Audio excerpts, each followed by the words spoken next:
Imagine having to live life confined to a small cage. Imagine not being able to go to the bathroom outside of that cage. Imagine feeling neglected and abused every single day. That is how day-to-day life is for puppy mill dogs. They live in small cages, often too small to even move, where they sit in their own feces. Their lives and well-being are ignored for a sole purpose, to produce litter after litter of puppies. We must put a stop to these puppy mills because there are so many dogs suffering.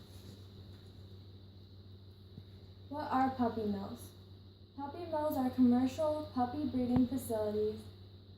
They either sell their puppies to pet stores, online, or in dog auctions. They never sell directly from the mill because they want to keep their operations hidden from the public eye. Puppy mill puppies are often sold as young as 8 weeks of age. The main reason puppy mills are so terrible is that profit is given priority over the well-being of the dogs. Puppy mills house their dogs in overcrowded and unsanitary conditions. The dogs are commonly without adequate veterinary care, food, water, and socialization. Let's not forget the sole purpose of puppy mills, the product. Females are bred as often and as soon as possible and left little to no recovery time between litters. When the females are no longer able to reproduce, they are thrown out like garbage and left to die. Recent studies have found that these overbred females have impaired health and are emotionally scarred. The saddest part of all this is that these puppy mills are following federal regulations. Per the federal government, by the Animal Welfare Act, dogs are considered livestock and are regulated by the USDA. What a disgrace that is. Thousands of years ago, man domesticated dogs to be our protectors, hunters, guardians, and most of all, our companions. So why are they considered livestock? Why are standards of care so low for an animal we consider to be man's best friend? The National Puppy Mill Project states, right now, hundreds of thousands of adult dogs used as breeding stock are suffering on the production lines in puppy mills. Best estimates place that number around 800,000. I'm going to tell you Lily's story. Lily was an Italian greyhound born and raised to produce puppies at a puppy mill in Missouri.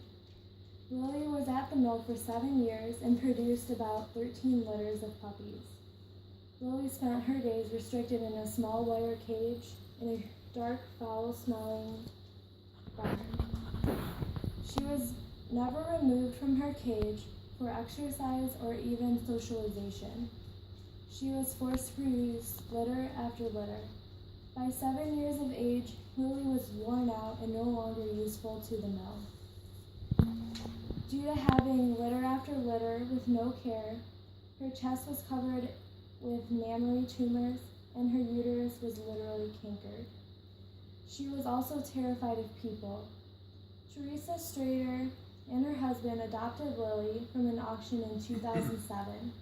Teresa even founded the National Mill Rescue in 2007 in honor of Lily.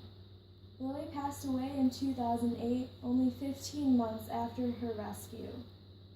She only lived half of the expected lifespan of an Italian greyhound.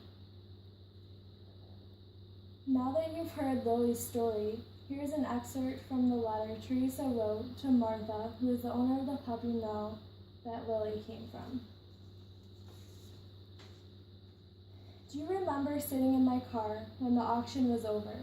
The guys were gathering up the dogs that I had won. You said to me, I just love my Italian greyhounds. Oh, the thoughts that went through my head when those words came out of your mouth. You don't love any dogs, Martha. What you did was spend more than 40 years of your God-given life using dogs for your personal gain. No regard to their physical or mental well-being, just cashing in on their ability to reproduce. Think about the thousands of dogs that passed through your hands. You robbed every single one of them, simple joys they deserve. A good meal, a warm and comfortable place to sleep, medical attention, and most of all, a human companion to make their lives whole. This is a picture of Lily, and as you can see, her face where it had rotted away. And then also I want to point out that these dogs don't even have names, they just have numbers, and that's all they are to the Mills. And you can see the wire cages that they live on. They don't get blankets, they don't get anything comfortable to lay on. It's just the cold, hard wire.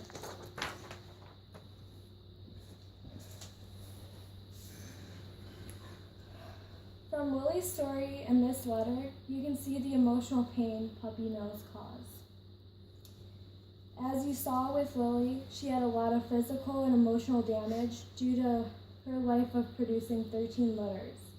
Not only does the rapid and repetitious reproduction affect the mother, it also affects the puppies. Being taken away from their mother at such a young age, as young as 8 weeks, can be mentally damaging to the pups. They are often deaf, have epilepsy, cataracts, upper respiratory disease, diarrhea, ear infections, worms, glaucoma, hip dysplasia, parvovirus, periodontal disease, and mammary tumors. The list could go on and on. So how do we fight against these puppy mills? 1. We adopt and don't shop. Rescuing animals is a great way to find a companion without giving money to these puppy mills and the places that support puppy mill breeding. There are always dogs at rescues and shelters that need good homes. 2. Spread the word about puppy mills and their disastrous effects on our furry friends. That way, people will adopt from rescues instead of supporting the puppy mill industry. If everybody was informed of what goes on in these mills, nobody would ever buy these puppies, and therefore they would go out of business. 3, and last but not least, you want to support the rescues and groups against these puppy mills.